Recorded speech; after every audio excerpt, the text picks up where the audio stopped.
P James, ഇവിടെ ഇപ്പോൾ പ്രധാനപ്പെട്ടൊരു കാര്യം, ഇന്ന് ഇറാനും അമേരിക്കയും തമ്മിൽ നടക്കുന്ന ചർച്ചയിൽ നിന്ന് ഉരുത്തിരിയാൻ പോകുന്ന അതിൻ്റെ അനന്തരഫലം എന്താണ് എന്നതിനൊപ്പം തന്നെ ഏതൊക്കെ വിഷയങ്ങളിലായിരിക്കും ചർച്ചകൾ നടക്കാൻ പോകുന്നത് എന്നാണ്.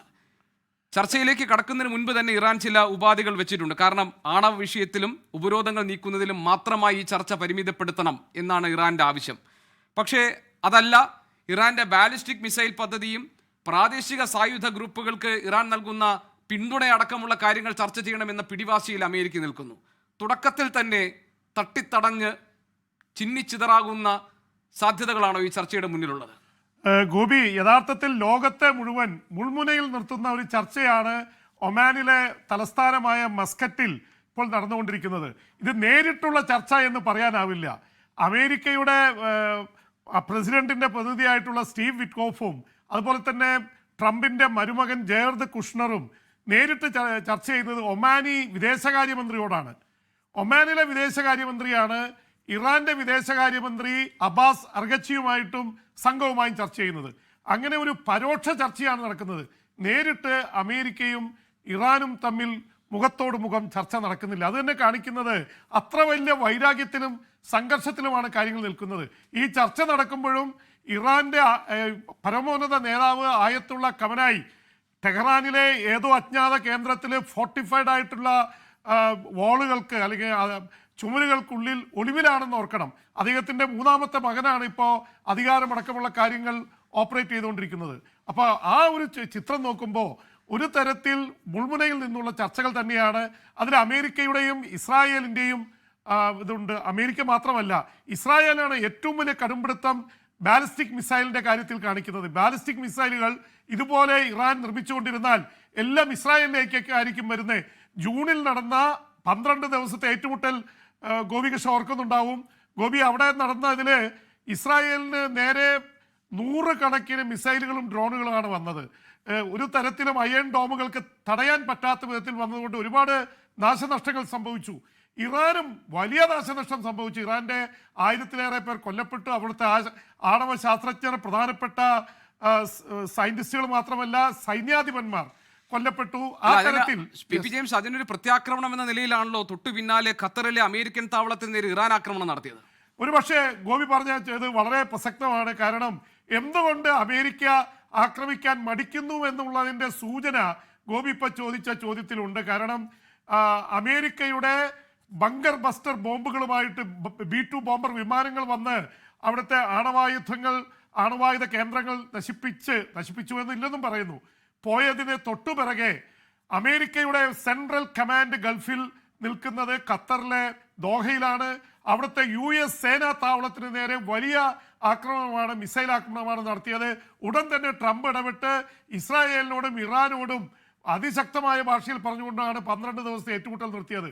ഇനിയൊരു യുദ്ധം ആരംഭിച്ചാൽ വലിയ രീതിയിൽ ഇറാന്റെ ഭീഷണിയുണ്ട്. US-ന് 8 സേനാ താവളങ്ങളുണ്ട് ഗൾഫിൽ. അതിൽ ഖത്തറിലുണ്ട്, അതുപോലെ കുവൈറ്റിലുണ്ട്, സൗദിയിലുണ്ട്, UAE-യിലുണ്ട്, ഒമാനിലുണ്ട്. അങ്ങനെയുള്ള ഇതിലേക്ക് മുഴുവൻ സേനാ താവളങ്ങളിലേക്ക് മുഴുവൻ ഞങ്ങൾ മിസൈലുകൾ അയക്കുമെന്ന് പറഞ്ഞിരിക്കുക. അതുകൊണ്ട് ഗൾഫ് രാജ്യങ്ങൾ ചുമത്തിയ ശക്തമായ സമ്മർദ്ദത്തിലാണ് ട്രംപ് ഇതാ help is on the way എന്ന് പറഞ്ഞതിന് ശേഷം സഹായം വന്നുകൊണ്ടിരിക്കുകയാണ്. ഖത്തറിൽ നിന്ന് വിമാനങ്ങളോട് പുറപ്പെടാൻ ഏതാണ്ട് ഓർഡർ കൊടുത്തു. അതിനുശേഷമാണ് പിൻവലിച്ചത് 2 ആഴ്ച മുമ്പ്. അതുകൊണ്ട് യുദ്ധം തുടങ്ങാൻ രണ്ടു കൂട്ടർക്കും മടിയുണ്ട്. ഇറാൻ അറിയാം, ഇറാനിൽ നടന്ന വലിയ പ്രക്ഷോഭത്തിൽ 35,000 വരെ പേർ കൊല്ലപ്പെട്ടു എന്നാണ് അനൗദ്യോഗിക കണക്ക്. അല്ലാതെ തന്നെ 5,000-6,000 പേർ കൊല്ലപ്പെട്ടു എന്ന് പറയുന്നു. അവിടെ വല്ലാത്ത സാമ്പത്തിക പ്രതിസന്ധിയാണ്. ഇറാൻ തകർച്ചയുടെ വക്കിലാണ്. അവിടുത്തെ ഇസ്ലാമിക ഭരണകൂടത്തിന് 1979 വന്ന ഭരണകൂടം ഏത് നിമിഷവും തകർക്കപ്പെടും എന്നുള്ള രീതിയിലുള്ള പ്രചരണം നടക്കുന്നുണ്ട്. അകത്തു നിന്നും പുറത്തു നിന്നും ഇത് നയിക്കുന്നത് ഇസ്രായേലും അമേരിക്കയുമാണെന്ന് ഇറാൻ ആരോപിക്കുന്നു. അതിനിടയിലാണ് ഗോപി ഈ ഒരു ഇത് നടന്നിട്ടുള്ളത്. പാകിസ്ഥാനിലെ ഇപ്പോൾ ഒരു ബോംബ് ഷിയ മോസ്കിൽ പൊട്ടി 30,000 പേർ കൊല്ലപ്പെട്ടിട്ടുണ്ട്. ഷിയ എന്ന് പറയുമ്പോൾ തന്നെ ഇറാനാണ് ഷിയാകളുടെ തലപ്പത്തുള്ളവർ. ഇറാനാണ് ഷിയ ലോകത്തെ നയിക്കുന്നത്. അപ്പോൾ പാകിസ്ഥാൻ തൊട്ടടുത്ത രാജ്യമാണ്. ഇറാന് തൊട്ട് പാകിസ്ഥാനിലെ ഷിയ മസ്ജിദിന് അല്ലെങ്കിൽ അവിടുത്തെ മുസ്ലിം പള്ളിക്ക് നേരെ വലിയ ബോംബാക്രമണം നടത്തിയിരിക്കുന്നു. ആരാണ് പിന്നിൽ എന്നുള്ള ചോദ്യങ്ങൾ വരികയാണ്. അഫ്ഗാനിസ്ഥാനെ കുറിച്ചുണ്ട്, അല്ല ഇറാനെതിരെയുള്ള ശക്തികളാണ് അവിടെ ചെയ്തതെന്ന് പറയുന്നുണ്ട്. എന്തായാലും സംഘർഷം വലിയ രീതിയിൽ വ്യാപിക്കുകയാണ്. ഗോപികൃഷ്ണൻ, പി ജെയിംസ്, നമുക്ക് മറ്റ് അതിഥികളിലേക്ക് പോകുന്നതിന് മുൻപ് ഒരു കാര്യം കൂടി, താങ്കളുടെ ഒരു നിരീക്ഷണം എനിക്ക് ഈ ചർച്ചയിൽ ആവശ്യമാണ്. അതായത് ഇതിപ്പോൾ ഒരു യുദ്ധസമാനമായ അന്തരീക്ഷം ഇതിനോടകം തന്നെ ഈ മധ്യപൂർവേഷ്യയിൽ രൂപപ്പെട്ടിട്ടുണ്ട്. അതിനൊരു ഉദാഹരണമാണ് ഇപ്പോൾ ഈ മിഡിൽ ഈസ്റ്റിൽ സൈനിക സാന്നിധ്യം അമേരിക്ക കൂടുതൽ ശക്തമാക്കിയിട്ടുണ്ട്.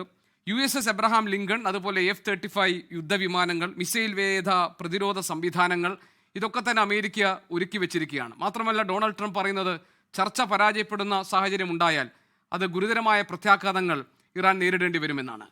ട്രംപിൻ്റെ കേവലമായ ഒരു വിരട്ടൽ എന്നതിനപ്പുറത്തേക്ക് യഥാർത്ഥത്തിൽ ഒരു യുദ്ധമുനമ്പിലാണോ ഇപ്പോൾ പശ്ചിമേഷ്യയുള്ളത്? ഗോപി, നമുക്കറിയാം അമേരിക്കൻ പ്രസിഡന്റ് ഡൊണാൾഡ് ട്രംപ് എന്ന് പറഞ്ഞാൽ അൺപ്രഡിക്റ്റബിൾ ആണ്. ആർക്കും ട്രംപ് എന്ത് കയറി പറയുമെന്ന് അറിയാൻ പാടില്ല. കാരണം അമേരിക്കൻ പ്രസിഡന്റിന്റെ അധികാരം അതിശക്തമാണ്. അദ്ദേഹം കോൺഗ്രസിനെ ഒന്നും ഭയക്കുന്നില്ല. വെനിൻസുലൻ മോഡല് ഗോപി ചിന്തിച്ചാൽ മതി. വെനിൻസുലയിലെ മാസങ്ങളോളം സേനയെ കൊണ്ടു നിർത്തി ഒരു സുപ്രഭാതമല്ല, അർദ്ധരാത്രിയിൽ തന്നെ മിലിറ്ററി ഓപ്പറേഷൻ നടത്തി ഉറങ്ങിക്കിടന്നിരുന്ന ആ രാജ്യത്തിന്റെ എലക്റ്റഡ് പ്രസിഡന്റിനെയും ഭാര്യയെയും രാത്രി കൊണ്ടുപോയ ഒരു ഓപ്പറേഷനാണ് നടത്തിയത്. ഇപ്പോഴും ട്രംപിന്റെ മനസ്സിലുള്ളത് ഓൾ ഔട്ട് യുദ്ധത്തിലേക്ക് പോകാതെ ആയത്തുള്ള ഖമനിയെയും അവിടുത്തെ പ്രസിഡന്റിനെയൊക്കെ തട്ടിക്കൊണ്ടു പോകാൻ വളരെയധികം പ്ലാൻ ചെയ്തതാണ്. അതേ തുടർന്നാണ് അദ്ദേഹം ബങ്കറിൽ പോയത്. ഇപ്പോൾ ഗോപി പറഞ്ഞ ഒരു കാര്യം വളരെ വ്യക്തമായിട്ടുള്ള കാര്യമാണ്. കാരണം ഏതാണ്ട് 40,000-ഓളം വരുന്ന സേനയുണ്ട് അമേരിക്കയ്ക്ക് ഗൾഫിൽ 8 താവളങ്ങളിലായി. അതിന് പുറമെയാണ് USS എബ്രഹാം ലിങ്കണിലെ 90 യുദ്ധവിമാനങ്ങൾ, അതുപോലെ തന്നെ അതിന് അകമ്പടി സേവിച്ചുകൊണ്ട് യുദ്ധക്കപ്പലുകളായ ഡിസ്ട്രോയറുകൾ എല്ലാം കൂടി ഒരു കപ്പലിൽ നിന്ന് തന്നെ യുദ്ധം നടത്താൻ കഴിയുന്ന രീതിയിലുള്ള വൻ സന്നാഹവുമായിട്ടാണ് അമേരിക്ക നിൽക്കുന്നത്. ഇതിനെ കൂടുതൽ സങ്കീർണമാക്കി. മാത്രമല്ല ഇറാനിലുള്ള അമേരിക്കൻ പൗരന്മാരോട് ഉടൻ തന്നെ രാജ്യം വിടാൻ ആവശ്യപ്പെട്ടിട്ടുണ്ട്.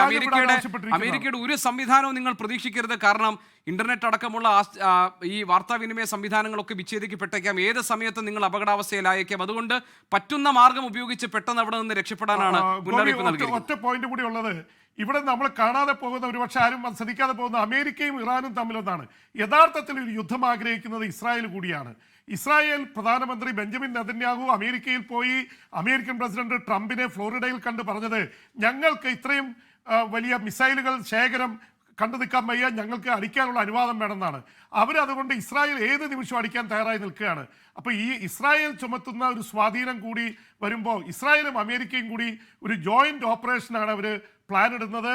അതിന്റെ അപകടം രണ്ടു കൂട്ടർക്കും അറിയാം. അതുകൊണ്ട് തന്നെ യുദ്ധം, ഗോപി പറഞ്ഞത് യുദ്ധമോ സമാധാനമോ, ഒരേ സമയം യുദ്ധവും വാർ ആൻഡ് പീസ് എന്ന് പറഞ്ഞ പോലെ യുദ്ധത്തിനുള്ള സാധ്യതയും സമാധാനത്തിനുള്ള സാധ്യതയും ഏതാണ്ട് ഒപ്പത്തിനൊപ്പമാണ്. അതുകൊണ്ട് യുദ്ധം ഉണ്ടാവില്ല എന്ന് പ്രവചിക്കാനാവില്ല. ഉണ്ടാവാതിരിക്കട്ടെ. ഒരുപക്ഷെ ഈ പരസ്പരമുള്ള ഭീതി ആയിരിക്കണം ഒരുപക്ഷെ അതിനെ യുദ്ധം നിർത്തി വയ്ക്കുന്നത്. പക്ഷേ ഇത് അല്പം നീണ്ടുപോയാലും യുദ്ധം തന്നെ നടക്കും എന്നാണ് ഇതുവരെയുള്ള അനുഭവം വെച്ച് നമുക്ക് മനസ്സിലാവുന്നത്. ഏതായാലും യുദ്ധം ഒഴിവാകാനുള്ള ഏറ്റവും നേർത്ത സാധ്യതയാണെങ്കിൽ പോലും ആ സാധ്യതയിൽ പ്രകാശം ഉണ്ടാകട്ടെ എന്ന് നമുക്ക് കരുതാം. ലോകത്തെവിടെയായാലും ഏത് സമയത്തും 24 വാർത്തകളും ഓഗ്മെന്റഡ് റിയാലിറ്റി പാക്കേജുകളും എക്സ്പ്ലെയിനറുകളും വിശദമായി കാണാൻ ഞങ്ങളുടെ YouTube ചാനൽ നിങ്ങൾക്ക് സബ്സ്ക്രൈബ് ചെയ്യാം.